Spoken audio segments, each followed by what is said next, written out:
బ్రహ్మగ్రంథి అంటే ఈ శరీరమే నేను, నేనే శరీరం అనే భ్రమ.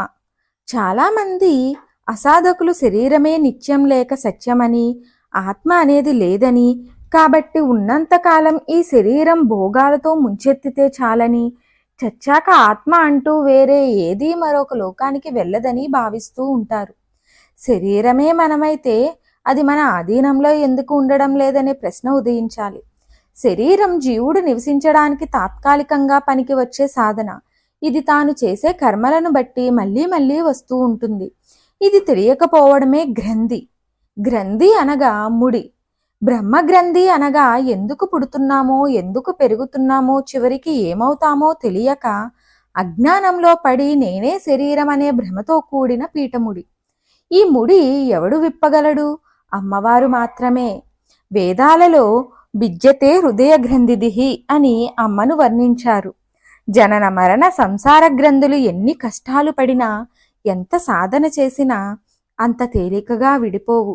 కేవలం జగన్మాతృ కటాక్షమే ఆ ముడులను విప్పదీస్తుంది. గ్రంథి అంటే పొర అని కూడా అర్థం. కుండలిని శక్తి పైకి లేవకుండా ఒక పొర, దేహభ్రాంతి అనబడేది అడ్డుకుంటుంది. దీనిని ఛేదించుకొని పైకి వెళ్లే శక్తి సామాన్యుడైన సాధకునకు ఉండదు. అమ్మవారు దీనిని ఛేదించి కుండలిని శక్తిని ప్రచోదనం చేసి సాధకుడిని సహస్రార కమలానికి తీసుకువెడుతుంది. కనుక ఆ తల్లిని బ్రహ్మగ్రంథి విభేదిని అన్నారు.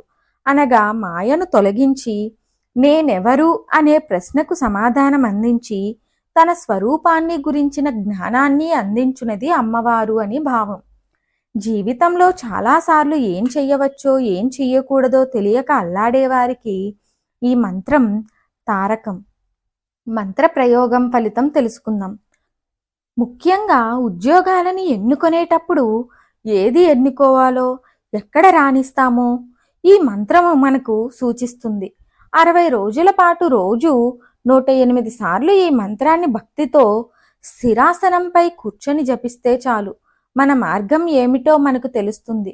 ఎప్పుడైనా సందేహాలతో ఏం చేయాలో తెలియక సతమతమయ్యేవారు అమ్మవారికి ధూపం ఇచ్చి ఈ మంత్రాన్ని 108 సార్లు జపిస్తే కర్తవ్యం బోధపడుతుంది. మంత్రం ఏమిటో తెలుసుకుందాం. ఓం బ్రహ్మగ్రంథి విభేదిన్యై నమః. ఓం బ్రహ్మగ్రంథి విభేదిన్యై నమః. ఓం బ్రహ్మగ్రంథి విభేదిన్యై నమః.